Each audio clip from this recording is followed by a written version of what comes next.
अपयश म्हणजे संपणं नाही, सुरुवात असते. तू पास होणार नाहीस रे यावर्षी, फक्त वेळ वाया घालवतोस. शेजाऱ्याचा तो टोमणा कानावर आदळला आणि सुयशने मान खाली घातली. ही काही पहिली वेळ नव्हती. गेल्या 3 वर्षापासून तो 12वीचा विद्यार्थी होता.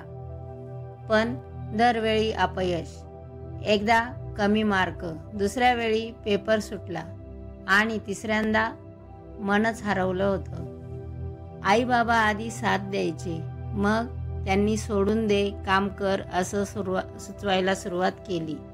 मित्र हसायचे. कुणी म्हणायचं दम नाही त्याच्यात, तर कुणी म्हणायचं भूषणचा भाऊ असूनही नालायक आहे.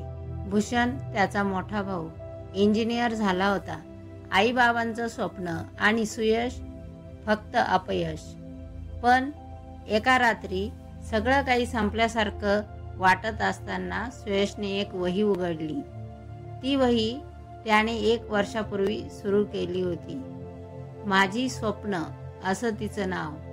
पहिल्या पानावर त्याने लिहिलं होतं, मी मोठा होणार, शिकणार, आई बाबांना अभिमान वाटेल असं काही करणार. ते वाचून तो क्षणभर स्तब्ध झाला.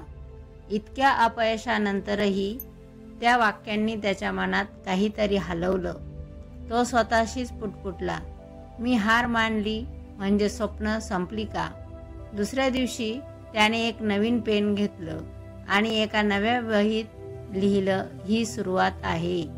यावेळी त्याने अभ्यास फक्त पुस्तकासाठी नव्हता केला, तर स्वतःला सिद्ध करण्यासाठी केला. सकाळी 5 वाजता उठून वाचनालयात जायचा. मोबाईल बाजूला ठेवला. व्हॉट्सॲप, इंस्टाग्राम, गप्पा, भटकंती सगळं बंद. अभ्यास म्हणजे ध्यान आणि वेळ म्हणजे साधना झाली होती त्याची. शेजारी अजूनही हसत होते, मित्र अजूनही टाळत होते, पण सुयश आता दुसऱ्यांसाठी नाही तर स्वतःसाठी लढत होता. एक दिवस वाचनालयात त्याला एक पुस्तक मिळालं. Failure is not the end, it is a test. त्यातल्या एका ओळीनं त्याचा पूर्ण दृष्टिकोन बदलला. अपयश म्हणजे तुझी ताकद नाही तर चिकाटी मोजायची परीक्षा असते. तो दिवसापाठोपाठ दिवस अभ्यास करत राहिला. मध्येच कंटाळा यायचा, डोळे थकायचे, पण मनात एक आवाज सतत म्हणायचा, थांबू नकोस, तुझं अपयश तुझ्या यशाचं बीज आहे. परीक्षा आली. पहिल्यांदाच तो पेपर लिहून समाधानानं बाहेर आला. त्याच्या चेहऱ्यावर शांत आत्मविश्वास होता.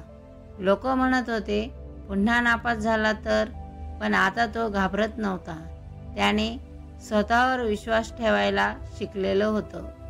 रिझल्टच्या दिवशी त्याच्या हातात मोबाईल नव्हता, पण मनात त्या वहीतील वाक्य आठवत होतं, ही सुरुवात आहे. जेव्हा त्याला कळलं की तो पास झालाय, तेव्हा तो हसला नाही किंवा ओरडला नाही. तो फक्त शांत बसून डोळे मिटून आईचं ते जुने वाक्य आठवत होता, अपयशाने घाबरायचं नाही बेटा, त्यात लपलेलं यश शोधायचं. ती संध्याकाळ सुयशने आई बाबांच्या पायावर डोकं ठेवून घालवली. त्या दोघांच्या डोळ्यात पाणी होतं, पण अभिमानही होता. लोकांनी मला 3 वर्ष नालायक म्हटलं, पण मी स्वतःला एकच शब्द दिला होता, मी थांबणार नाही. आणि बघा, मी खरंच थांबलो नाही. आणि आपण अनेक वेळा अपयशानंतर स्वतःला दोष देतो, समाजापुढे लाजतो आणि हार मानतो. पण खरं म्हणजे अपयश काही संपवून टाकत नाही. ते तुम्हाला नव्याने उभं राहण्यासाठी संधी देतं. जर तुम्ही मनात ठरवलं, ही संपवणारी गोष्ट नाही, ही सुरुवात आहे, तर आयुष्य तुमच्यासाठी दारे उघडतं.